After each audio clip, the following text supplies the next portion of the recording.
दोस्तों आज की इस वीडियो में हम आपको एक हिंदू फकीर का ऐसा वाक्य बताने वाले हैं जो एक बार गलती से एक मुसलमान के घर में चला गया और जाकर कहने लगा कि मुझे भगवान के नाम पर कुछ दे दो। यह सुनकर फिर उस घर में रहने वाले एक बुजुर्ग मुसलमान ने उस फकीर के साथ में जो कुछ किया उसके बारे में जानकर यकीनन आप भी हैरान रह जाओगे। इसलिए आज का यह वीडियो आप सभी के लिए बहुत खास है। आप इसको आखिरी तक जरूर देखें। और सबसे पहले अगर आपको अल्लाह पाक की जात पर भरोसा है तो इस वीडियो को दिल से एक लाइक करके और मेहरबानी करके इसे शेयर भी कर दे ताकि और भी लोगों के पास में यह वीडियो पहुंच जाए। तो चलिए दोस्तों शुरू करते हैं। दोस्तों किसी इलाके में एक हिंदू फकीर लोगों के घरों में जाकर भीख मांगा करता था। यह लोगों से जाकर कहता था कि भगवान के नाम पर मुझे कुछ दे दो। जो गैर मुसलमान लोग होते थे वह उसको कुछ न कुछ जरूर देते थे और वह उसको कुछ देकर ही अपने घर से रवाना करते थे क्योंकि यह उनके भगवान के नाम पर मांगा करता था, इसलिए वह सब उसकी मदद किया करते थे। इस तरह से फिर उस फकीर को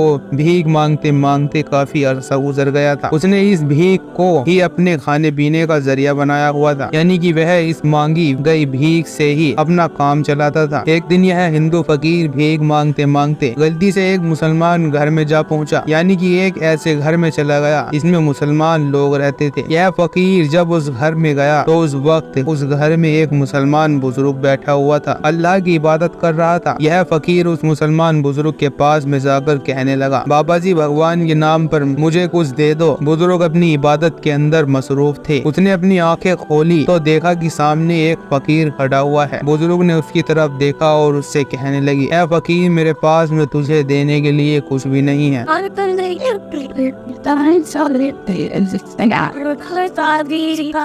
तो उन्होंने कहा, ऐ फकीर जवाब दिया, ऐ फकीर बाबा तुम्हारी यह बात तो बिल्कुल ठीक है, लेकिन मैं तुम्हें अपना यह गिलास भी नहीं दे सकता हूँ, क्योंकि अगर तुम मेरे रब के नाम पर मुझसे कुछ मांगता तो मैं तुम्हें कुछ न कुछ जरूर देता और यही नहीं मैं तुम्हें यह गिलास भी दे देता। मगर तू मेरे रब के नाम पर मुझसे कुछ मांगता तो मुझे देने में कोई परेशानी नहीं होती, लेकिन तुम तो मुझसे भगवान के नाम पर मांग रहे हो, इसलिए मैं किसी भगवान को नहीं मानता हूँ, तो सिर्फ उसको मानता हूँ जो कि मेरा रब है और वह अकेला है, उसका कोई भी शरीक नहीं है और ना ही वह कभी मरने वाला है और ना ही उसको किसी ने पैदा किया है। हमारा रब तो वह है जिसने इस पूरी कायनात को बनाया है, इस जमीन और आसमान को बनाया है। हमारा रब तो वह है जिसने जन्नत और जहन्नम को बनाया है। हमारा रब तो वह है जो कयामत बर्पा करेगा और जो मुर्दों को दोबारा जिंदा करेगा। हमारा रब तो वो है जो हम पर अपना रहम फरमाए।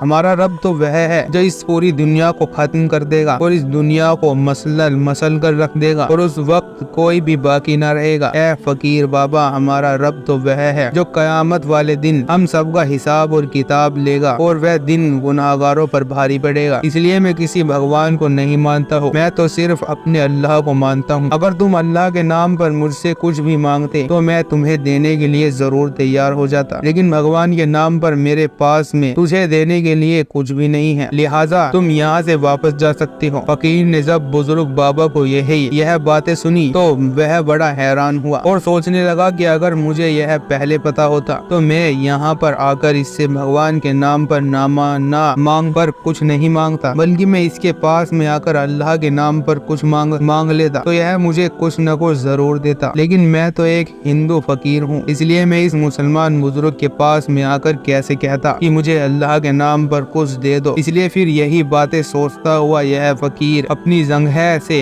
उठा और वापस चला गया। लेकिन उसके दिल में यह हसरत बाकी रह गई थी कि चाहे कुछ भी हो जाए एक दिन में फिर से यहाँ पर दोबारा इस मुसलमान बुजुर्ग के पास में जरूर आऊंगा और इससे नए तरीके से जरूर कुछ मांगूंगा। इसके बाद कुछ दिन गुजरे ही थे कि एक दिन फिर से यह हिंदू फकीर उस मुसलमान के घर में चला गया। वह मुसलमान बुजुर्ग वैसे ही अपने घर में बैठा हुआ अल्लाह की इबादत कर रहा था। यह फकीर बुजुर्ग बाबा के पास जाकर कहने लगा, बाबा जी आप मुझे अल्लाह के नाम पर कुछ दे दो। मुसलमान बाबा ने जैसे ही फकीर के मुंह से यह बात सुनी तो वो उससे कहने लगा, ऐ फकीर बाबा बोल तुम्हें क्या चाहिए। इस पर फकीर कहने लगा कि बाबा मैं खूब अमीर होना चाहता हूँ, मैं इस फकीरी से काफी तंग आ गया हूँ। मैं लोगों के घरों में जाकर भीख मांगता हूँ, लेकिन हर बंदा मुझे अपने घर से उतार कर बाहर निकाल देता है। आप मुझे कोई ऐसा तरीका बताइए जिससे मैं अमीर इंसान बन जाऊँ। यह सुनकर मुसलमान बुजुर्ग ने फकीर से कहा, इसके लिए तुम्हें 7 दिन मेरे साथ में गुजारने होंगे। जैसे तुम मेरे साथ 7 दिन गुजार लोगे, इसके बाद तुम्हें सब कुछ मिल जाएगा। अब इधर यह फकीर तो हिंदू था, लेकिन फिर भी अमीर इंसान बनने की ख्वाहिश में 7 दिन मुसलमान के घर में गुजारने के लिए तैयार हो गया और फिर वो वहीं पर उसके साथ में रहने लग गया। अब मुसलमान बुजुर्ग अपनी आदत के मुताबिक हर रोज रात को अल्लाह की इबादत के लिए उठाता था और सारी रात ये अल्लाह की इबादत में मशगूल रहता था। रात को जब भी फकीर की आंखें खुलती तो वह उन्हें इबादत में मशगूल देखकर हैरान रह जाता और सोचने लगता कि ये ऐसा बंदा है जो सारी रात अल्लाह की इबादत में मशगूल रहता है। खैर दोस्तों, 2 दिन गुजरने के बाद एक दिन फकीर ने मुसलमान बुजुर्ग से कहा कि यह आप क्या कर रहे हो? तो बुजुर्ग ने कहा कि मैं अपने रब की इबादत कर रहा हूँ, इससे मुझे सुकून मिलता है और मेरे सारे गम दूर हो जाते हैं। तो यह सुनकर फकीर ने कहा कि आप मुझे भी नमाज का तरीका बता दीजिए, मुझे भी रात भर नींद नहीं आती है, मुझे रात भर बेचैनी रहती है, मैं भी देखना चाहता हूँ कि नमाज में कितनी बरकत है, क्या नमाज पढ़ने से मेरी बेचैनी भी खत्म हो जाएगी? तो यह सुनकर फिर मुसलमान बुजुर्ग ने फकीर को नमाज पढ़ने का तरीका बता दिया। इसके बाद वह फकीर भी नमाज पढ़ने लगा और अल्लाह की इबादत करने लगा। फिर जब वह इबादत से फारिग होता तो उसे पुरसुकून नींद आ जाती, इसलिए फिर सुबह की नमाज के वक्त में उसकी आंख फिर से खुल जाती। खैर ऐसे ही करते करते 7 दिन गुजर गए। इसलिए फिर मुसलमान बुजुर्ग ने फकीर से कहा कि अब तुम्हारे 7 दिन मुकम्मल हो चुके हैं, अब कहिए आपको किस चीज की तलब है, आपको क्या चीज चाहिए? तो यह सुनकर फकीर ने कहा कि अब मुझे कुछ भी नहीं चाहिए, मुझे अब आखिरत की जिंदगी मिल गई है और यह सब चीजें तो मुझे वहाँ पर भी मिल ही जाएगी, इसलिए अब मैं अपनी इस फकीरी में ही खुश हूँ। लेकिन अब मैं यहाँ से वापस नहीं जाऊँगा, अब मैं यहाँ पर आपके साथ में ही रहूँगा, बस इसी में मेरी खुशी है, बस आप मुझे कलमा पढ़ाकर मुसलमान बना दीजिए। फिर मुसलमान बुजुर्ग ने फकीर को कलमा पढ़ाया और वो वहीं पर मुसलमान बन गया और फिर वह फकीर मुसलमान के घर में ही रहने लग गया। एक दिन मुसलमान बुजुर्ग ने फकीर से कहा, क्या अब तुम्हें पैसों की जरूरत नहीं है, क्योंकि तुम जब यहाँ पर आए थे तो तुमने मुझसे कहा था कि तुम मुसलमान होना चाहते हो? तो यह सुनकर फकीर बाबा ने जवाब दिया कि जब मैं आपके पास में आया था तो उस वक्त मुझे पैसे कमाने की बेचैनी होती थी, उस वक्त मैं चाहता था कि मैं इतना ज्यादा पैसे कमाऊं कि दुनिया के ऊपर हावी हो जाऊं। लेकिन जब से मैं आपके पास में आया हूं और जब से मैं अल्लाह की इबादत करने लगा हूं और नमाज पढ़ने लगा हूं, तो अब मुझे ऐसा लगने लगा है कि नमाज और अल्लाह की इबादत में ही सब कुछ है। इसलिए अचानक ही मेरी सारी की सारी